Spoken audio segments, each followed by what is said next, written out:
সালামু আলাইকুম। Hello everyone, সবাই কেমন আছেন? আশা করি সবাই ভালো আছেন। আজকের ব্লগে আপনাদের সাথে আছি আমি আব্দুল লতিফ। আজকে আপনাদেরকে দেখাবো কাবা শরীফের চতুর্পাশ মানুষ কিভাবে তাওয়াফ করতেছে সেই বিষয়গুলো এবং ওমরার প্রসঙ্গে ওমরার কিছু আপডেট দিব আপনাদেরকে। তো দেখতে পাচ্ছেন মানুষ চতুর্পাশে ঘুরতেছে, কি সুন্দর মনোরম দৃশ্য। আসলে এই দৃশ্য কার না ভালো না লাগে, খুবই সুন্দর। সবাই লাব্বাইক লাব্বাইক বলে তাওয়াফ করতেছে। হাজার হাজার হাজি নারী পুরুষ একসাথে তাওয়াফ করে। আসলে অনেকে ধারণা করে যে ধাক্কাধাক্কি করে নারী পুরুষে তাওয়াফ করা এটা আসলে কতটুকু বৈধ। আমি মনে করি আসলে এটা বৈধ, কারণ হচ্ছে সবাই যখন তাওয়াফ করে তখন কে কার সাথে বাড়ি খেতেছে, কে কার সাথে আছে, এটা আসলে তখন মানুষের হুঁশ থাকে না। সবাই শুধু আল্লাহর জিকির করতে করতে আর বাইতুল্লাহর দিকে তাকাই তাকাই সবাই তাওয়াফ করতে থাকে। কে সাথে, কে পিছনে, কে সামনে, এগুলো আসলে দেখার মতো সেরকম মন মানসিকতা কারোই থাকে না। সবাই অন্যরকম একটা অবস্থায় চলে যায়।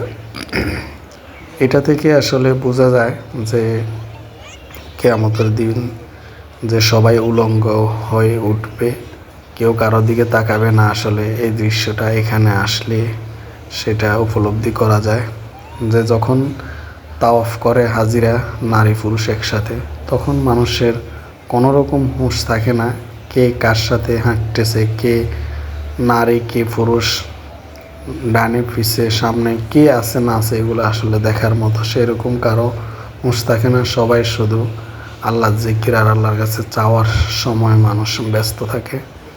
এর মধ্য দিয়ে মানুষের তাওয়াফটা শেষ হয়।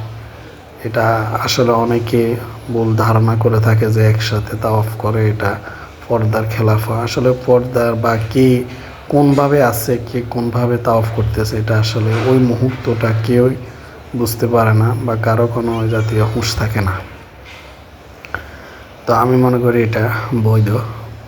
তো 7 চক্কর মানুষ দে, এরপর আস্তে আস্তে আস্তে আস্তে সবাই আল্লাহর গড়টারে ধরার চেষ্টা করে। এরপরে যে পাথরটি আছে পাথরটিতে চুমা দেওয়ারও চেষ্টা করে, কিন্তু যদিও এটা খুবই কষ্টকর, কারণ ওখানে প্রচণ্ড ভিড়। ওই ভিড়ের মধ্যে আসলে সবার পক্ষে সম্ভব হয় না, বিশেষ করে নারীদের পক্ষে কোনোভাবে সম্ভব হয় না ওই ভিড়ের মধ্যে ঢুকে পাথরে চুমা দেওয়া। এটা আসলে পুরুষেরাই চেষ্টা করলে সম্ভব হয়, তাও অনেক কষ্ট করে। তো আসলে বর্তমানে যে অবস্থা, দুইটা আপডেট আপনাদের জন্য ওমরার।